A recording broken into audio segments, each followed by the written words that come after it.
Reka mushimire cyane kwa musanze kuri Tunga 250 cano yanyibaha amakuru atandukanye abagaruka ku myidagaduro ndetse no kutuntu n'utundi amakuru abagufasha kwishima ndetse no kumenya ibibera hanze y'u Rwanda ndetse n'ibibera mu Rwanda muri rusange. Nagusuje asaroti sana waye nikaza aho tugiye kubana rero muri kano kanya turaza kuganira kuri iyi inkuru akaba ari inkuru igaruka ku mugabo witwa Martin tegetse umukobwa bakundana kwiyandikaho izina rye ngo batazamumutwara. Ibi ngibi niyo nabyita gufwa cyangwa se abyita urukundo rukabije sinzi nawe tugiye kubana muri kano kanya uraza kubyita uko ushatse. Umugabo ukomoka mu Bwongereza witwa Martin Mitchell ufite imyaka 49 y'amavuko yategetse umukobwa bakundana witwa Susan Payne kwandika izina ry'uwo mugabo ku kuboko kwe kw'iburyo bidasibangana ibizwi nka tattoo kugira ngo abantu bose bamenye ko ari umukunzi we rukumbi. Payne avuga ko yamujyanye ku muntu ukora za tattoo amusaba kwandika amazina ye ku kuboko. Ukora tattoo aranga kuko yandika ukora tattoo cyangwa se tatouage ibi ngibi yarabyanze kuko ngo yamusabaga ko yakwandika inyuguti nini gusa n'undi byarangiye ahisemo kumwandikaho mu nyuguti ntoya. Umugabo akimara kubona umukunzi Payne yanditse amazina ye ku kuboko kwe yarishimye cyane aravuga ati ubu ngubu uri wanjye.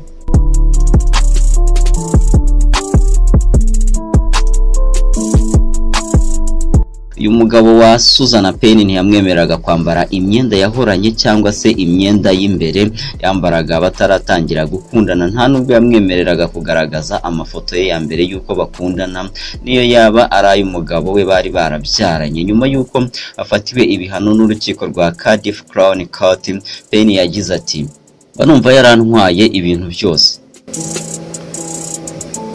Urukiko rwabwiye Martin Mitchell ko yatangira kugenzura uwo mukobwa bakundanaga guhera mu mwaka wa 2018 ubwo yamubuzaga no kuvugana n'uwo babyaranye ngo ajye ahura n'umwana we ahubwo akamusaba ko yajya yandika ubutumwa bugufi cyangwa se SMS aho kugira ngo amuvugishe. Payne avuga ko imyitwarire y'umugabo yagiye ihinduka uko iminsi yagendaga ishira bakundana. Yashoboraga kuvuga ko agiye mu rugendo nyuma y'agahe gatoya agahita agaruka bitunguranye kugira ngo arebe ibyo ahugiyemo.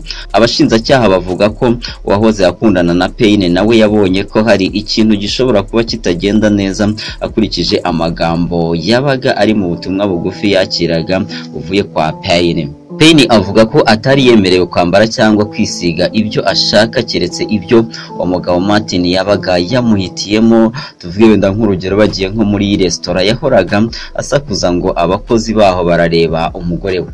Icyatumye bimenyekana ko uyu mugabo ahohotera umugore we nuko umunsi umwe uwo mugabo yamusohoye mu nzu amusunika ngo amuvire mu nzu kuko ngo yari yarebye abagabo bari baparitse imodoka zabo muri parking. Umuturanyi abibonye yahamagaye polisi iraza iramutwara nyuma ayishyikiriza urukiko. Gusa ataragezwa mu rukiko yabwiye polisi ati ngewe ndumva nta kintu kibi nakoze namusunitse gato gusa.